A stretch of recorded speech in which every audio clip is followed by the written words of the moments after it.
understanding, I think, what makes your outside activities or extracurricular activities special is really defined by the students themselves.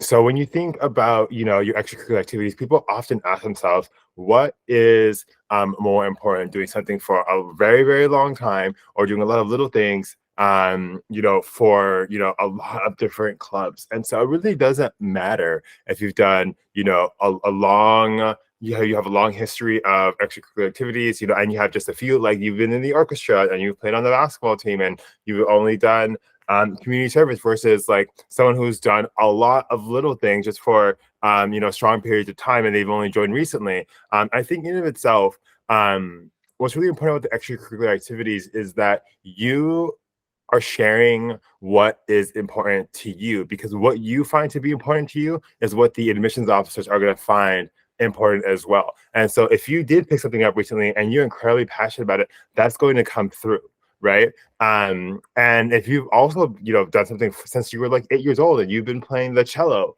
right? And that's very important to you, that's also going to come through. And so if you just play a lot of cello, that's okay. And if you found out that you have a passion for social justice recently and you've done a lot of really cool things, but they don't have, the length of someone who's been doing it since they were 8 years old, that's okay too.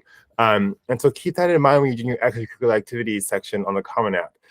You want to make sure that on the Common App that your extracurricular activities, that they are organized from your most favorite activity and your most committed activity to your least favorite activity or most committed activity. Now, you want to make sure you're just prioritizing and grouping what's important. And so let's say you have a lot of activities, but you don't have enough space, because on the Common App, it only gives you 10 slots for activities. And so there's one way that you can minimize kind of the length of your extracurricular activities list by coupling and combining different activities that sound similar together. And so let's say you're a star volleyball player and you have your club team and you have your high school team and you have your travel team. You might want to combine all those three things together. But let's say you don't have all 10 extracurricular activities, then it's okay to like have each volleyball activity or club as something different, right? So keep that in mind when you're filling out your activity sheet, as well as don't be afraid to use the additional comment section. And so if there are unique activities that expand beyond the 10 expected activities, use that extra additional comment section to also share those activities, because college and universities will look there as well, and that will continue to add to your extra activities rating as they evaluate your transcript and your application. As we continue on with the PowerPoint and the presentation, demonstrated interest and demonstrated disinterest are really important things in the process. Each college tracks demonstrated interest differently. What is demonstrated interest? Demonstrated interest is basically you showing in some type of way how interested you are in the college, right? And so typically demonstrated interest is an interview, that you can conduct with a college, whether that's online, whether that is, whether that's a Zoom call, whether that is a, in-person interview. I'm not sure how many colleges are doing in-person interviews now because of COVID, but it's just going to depend. Also, you're able to conduct alumni interviews, student interviews, etc. For those who are international, typically those who live in China, there's also something called initial view. If you're American, typically this isn't really important for you, but if you go to school and you are from China and you go to school in China, typically you're gonna want to do an initial view, right? And so you can just Google initial view, sign up, and then you have initial view stars, right? Initial view stars are a really large form of demonstrated interest. Typically, you're given 2 stars, right?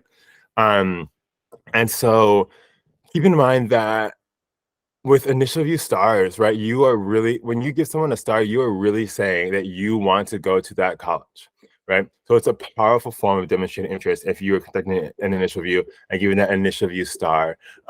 With high school visits as well, what does this mean? High school visits that you are conducting with your high school, and a college actually comes and visit the high school.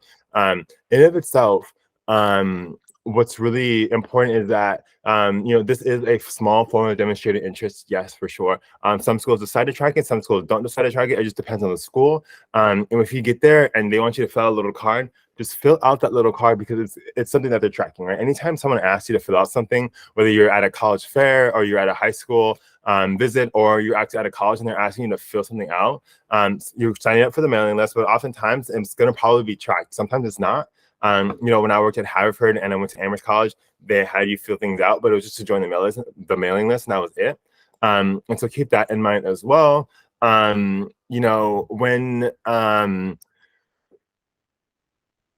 other forms of demonstrated interest, there's so many other things. Hooks. What are hooks?